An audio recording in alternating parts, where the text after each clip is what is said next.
Hello കൂട്ടുകാരെ, എല്ലാവർക്കും സുഖമാണല്ലോ. എല്ലാവർക്കും സുഖമെന്ന് വിശ്വസിക്കുന്നു. ഇനി ഞാൻ വന്നിരിക്കുന്നത് നമുക്ക് സിമ്പിളായിട്ട് നല്ല സോഫ്റ്റ് ആയിട്ടുള്ള ഒരു സ്വീറ്റ് ഉണ്ടാക്കാം.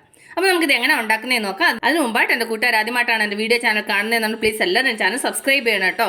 സബ്സ്ക്രൈബ് ചെയ്യണം. അതുപോലെ തന്നെ ബെല്ലൈക്കൻ പ്രസ് ചെയ്തിട്ട് ഓളന്ന് കൊടുത്താലേ ഞാൻ ഡെയിലി ഇടുന്ന വീഡിയോ നോട്ടിഫിക്കേഷൻ കിട്ടത്തുള്ളൂ. അപ്പോൾ നമുക്കിത് എങ്ങനെ ഉണ്ടാക്കുന്നത്, ഇത് വേണ്ടുന്ന സാധനങ്ങൾ എന്തൊക്കെയാണെന്ന് നോക്കാം.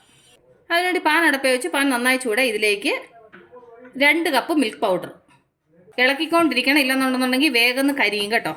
അതുകൊണ്ട് കൈ എടുക്കാതെ ഇളക്കണം. അപ്പോൾ നന്നായിട്ടൊന്ന് മിക്സ് ചെയ്തു.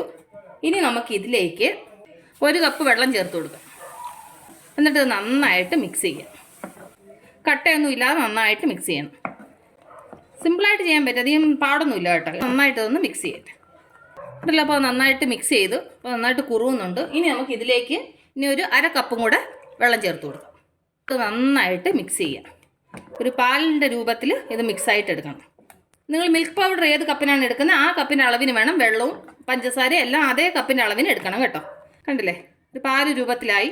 ഇനി നമുക്ക് ഇതിലേക്ക് ഒരു 2 ടേബിൾ സ്പൂണ് നാരങ്ങ നീര് ഒഴിച്ചു കൊടുക്കാം.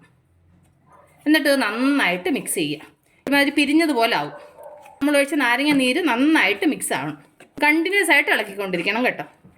കണ്ടില്ലേ, അപ്പോൾ ഇത് നന്നായിട്ട് മിക്സായി. രണ്ടിലൊരു പിരിപരാന്നായിട്ടുണ്ട്. ഇനി നമുക്കിതിലേക്ക് 1 കപ്പ് പഞ്ചസാര ചേർത്ത് കൊടുക്കാം. നിങ്ങളുടെ മധുരം എത്ര വേണോ അതിനനുസരിച്ച് ചേർക്കണം കേട്ടോ. ഇനി ഇത് നന്നായിട്ട് മിക്സ് ചെയ്യാം. നന്നായിട്ട് മിക്സ് ചെയ്ത് ഇതിൻ്റെ വെള്ളത്തിൻ്റെ മയമൊക്കെ പോയി നന്നായിട്ട് ഡ്രൈ ആവണം. കണ്ടില്ലേ, അപ്പോൾ വെള്ളമൊക്കെ നന്നായിട്ട് ഡ്രൈ ആയി. കണ്ടോ, ഇതാണ് പരുവം. അതിനകത്തുനിന്ന് ഇതുപോലെ വിട്ട് വരണം. അപ്പോൾ ഇത് റെഡി ആയിട്ടുണ്ട്. നമുക്ക് സ്റ്റൗ ഓഫ് ചെയ്യാം. ഒരു കുഴിയുള്ള പാത്രത്തിനകത്ത് ഇച്ചിരി നെയ്യോ എന്തെങ്കിലും ഒന്ന് ഗ്രീസ് ചെയ്തിട്ട് ഇത് അതിലേക്ക് ഷിഫ്റ്റ് ചെയ്യാം. ഇത് 2 to 3 hours ഇത് അടച്ച് വെച്ചിട്ട് ഇത് നന്നായിട്ട് തണുക്കണം. അപ്പോൾ അത് നന്നായിട്ടൊന്ന് തണുക്കട്ടെ. അപ്പോൾ നന്നായിട്ട് തണുത്തിട്ടുണ്ട്. നമുക്ക് സൈഡ് ജസ്റ്റ് ഇതുപോലെ ഒന്ന് ഇളക്കി കൊടുക്കാം. എന്നിട്ടൊരു പാത്രത്തിലോട്ട് ട്രാൻസ്ഫർ ചെയ്യാം. എന്നിട്ട് ഇത് ചെറിയ പീസായിട്ട് കട്ട് ചെയ്യാം. കണ്ടില്ലേ, മിൽക്ക് മെയ്ഡ് വെച്ചിട്ട് എത്ര സോഫ്റ്റ് ആയിട്ടൊരു സ്വീറ്റ് ഉണ്ടാക്കിയെന്ന് കണ്ടില്ലേ. നിങ്ങളുമായിട്ട് ഷെയർ ചെയ്ത ഈ സ്വീറ്റ് റെസിപ്പി നിങ്ങൾക്ക് എല്ലാവർക്കും ഇഷ്ടപ്പെട്ടാണെന്ന് വിശ്വസിക്കുന്നു. നിങ്ങളെല്ലാവരും ട്രൈ ചെയ്യണം കേട്ടോ.